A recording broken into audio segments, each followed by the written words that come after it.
Assalamualaikum warahmatullahi wabarakatuh. Alhamdulillah wassalatu wassalamu ala Rasulillah wala haula wala quwwata illa billah. Amma ba'du. Kaum muslimin wal muslimat jamaah Masjid Imam Syafi'i rahimani wa rahimakumullah ajma'in, dan juga para pendengar dimanapun Anda berada, masuk pada hadis yang ke-106, insyaallah sampai 107 kita bacakan. Juga dari beliau, dari Aisyah radhiyallahu anha, beliau berkata, kuntu ahdasilu ana wa Rasulullah sallallahu alaihi wasallam min ina'in wahidin takhtalifu aydina fihi minal janabah. Saya pernah mandi karena junub bersama Rasulullah sallallahu alaihi wasallam dari satu bejana. Berarti di sini Nabi Muhammad sallallahu alaihi wasallam pernah mandi bersama istrinya, mandi bareng.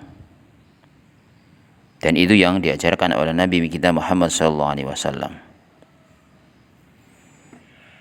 Tangan kami bergantian.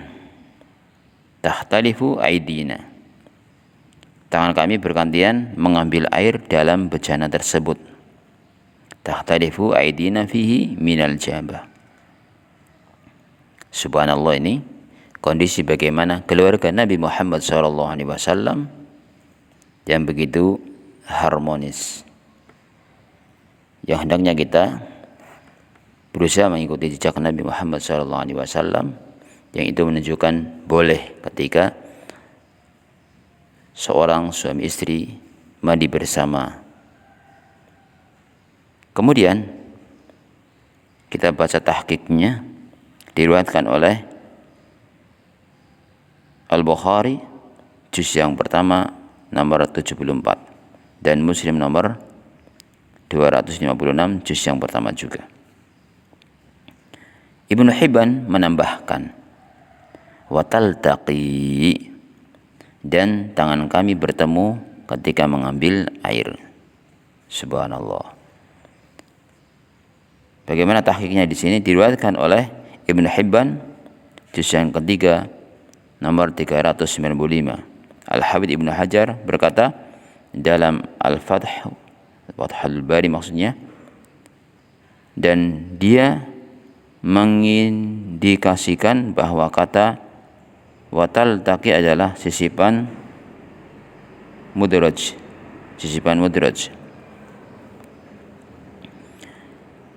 Jadi dalam hadis yang mulia ini menunjukkan bahwa Nabi SAW pernah mandi bersama istrinya, yang bisa diikuti oleh umatnya. Kemudian yang ke-107 dari Abi Hurairah radhiyallahu anhu, beliau berkata, Rasulullah sallallahu alaihi wasallam bersabda, inna tahta kulli sya'ratin janabatan faghsilu asy-sya'ra wangku al-basyara. Sesungguhnya di bawah setiap rambut terdapat junub, maka basuhlah rambut dan bersihkanlah kulit. Bagaimana kedudukan hadis ini? Kita lihat penjelasan para ulama. Diriwayatkan oleh Abu Dawud dan At-Tirmidzi, dan keduanya mendoifkannya. Abu Dawud dan Tirmidzi mendoifkan hadis ini. Dan Ahmad mempunyai riwayat sejenis dari Aisyah, dan dalam sanadnya terdapat rawi yang tidak diketahui. Ini Ahmad mempunyai riwayat yang sejenis dari Aisyah, dan dalam sanadnya terdapat rawi yang tidak diketahui. Ini hadis yang tadi diriwayatkan oleh Abu Dawud, Tirmidzi, dan juga hadis yang lemah, dalam sanadnya terdapat rawi yang tidak diketahui. Kemudian penjelasan dari pentahqiq Syekh Isyam ini, kata beliau, adalah hadis yang dhaif, diriwayatkan oleh Imam Ahmad juz yang ke-6 nomor 294. Syekh kami berkata dalam komentar beliau terhadap Subulus Salam, yang lebih baik adalah dikatakan dan dalam sanadnya terdapat rawi yang tidak disebutkan namanya.